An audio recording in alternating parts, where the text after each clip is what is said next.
So let's imagine this was a disposable coffee cup for a second. Mm-hmm. So a truck has to come to your house, pick up this disposable cup using a bunch of resources, time, and energy, take it somewhere else to a recycling plant using more resources, time, and energy. Mm-hmm. Machines have to break down that cup using more resources, time, and energy. And then that has to get turned into something new using more resources, time, and energy. And then that probably has to get shipped using more resources, time, and energy. Whereas this reusable mug, you just rinse it out and fill it again. So if you want to just say your name, age, and just a little bit of yourself. Sure. Alex Eaves, 39 years old. I am how would you describe me? I am a reuse expert and documentary filmmaker, and I'm also the owner of Stay Vocal, a reuse apparel brand. I grew up in Norwell, Mass, so right now we're in Stoughton. It's about 25 minutes from here, South Shore.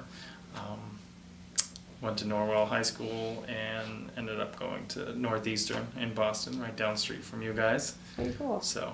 Did you study filmmaking there, or was No. No, never did I imagine this. Yeah. But strangely enough, when I was in high school, I took a course called electronic journalism because I was big into journalism. That was my major at Northeastern. Mm-hmm. I originally wanted to be a sportscaster. Didn't work out. I've been kind of reusing since day one. My parents are both not really admitted hoarders. So we just always had a lot of stuff around the house, and I grew up in a large house because I was one of 5 kids, and we had some other relatives living with us.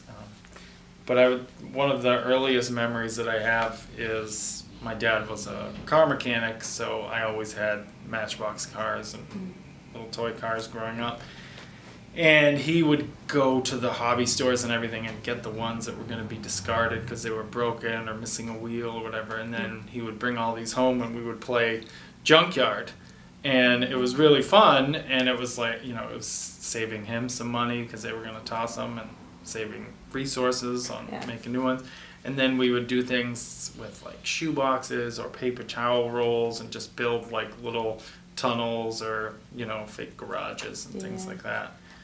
And then as I got older, again, being in that huge house, I turned one of the basements into a mini skate park, and I had my first ramp was 2 railroad ties, so the things under the tracks that we randomly had at the house, and a door was the ramp, and then to get from the cement to the door, because you just need a smooth transition, it was an old street sign. Oh, wow. From a car accident that my dad had salvaged at some point. Do you want to talk about your documentary and maybe how you came up with the idea? Yeah, so I had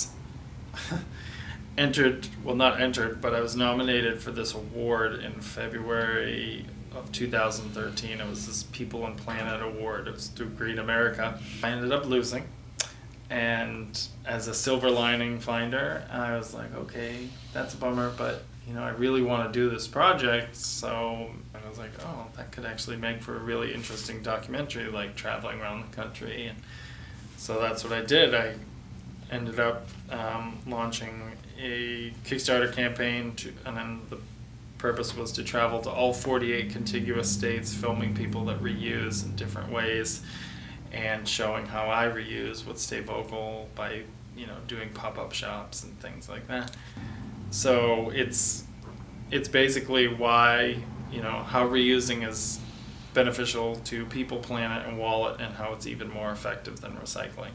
Because going back to that, people have always looked to recycling as the saving grace, and I just want to show people that there's an easier, more effective step. But I tend to lean towards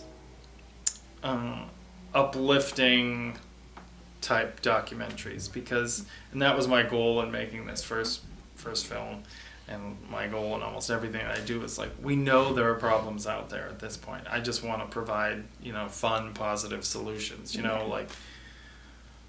Inconvenient truth. It's doom and gloom. Yeah. We get it, but there's some. I want to focus on providing solutions to that because for so long people have been talking about what's wrong, but it's okay,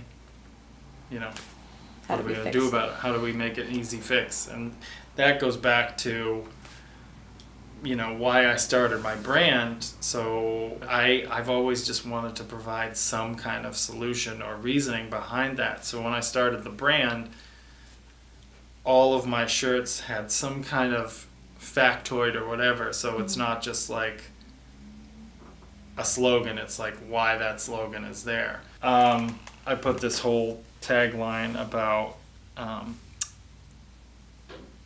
the millions of textiles that are, you know, end up in the landfill every year. And I just, you know, so the big message is reusing, but this kind of explains a little bit about why we should.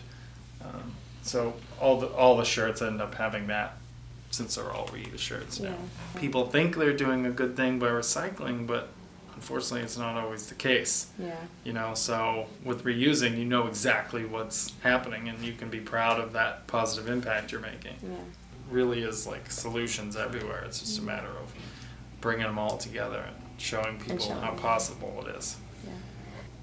Whatever you're doing right now, whatever you and the camera is doing right now, so if you're like looking at your computer screen, or you're looking at a desk, or you're looking at a teacher, just imagine doing that without a planet.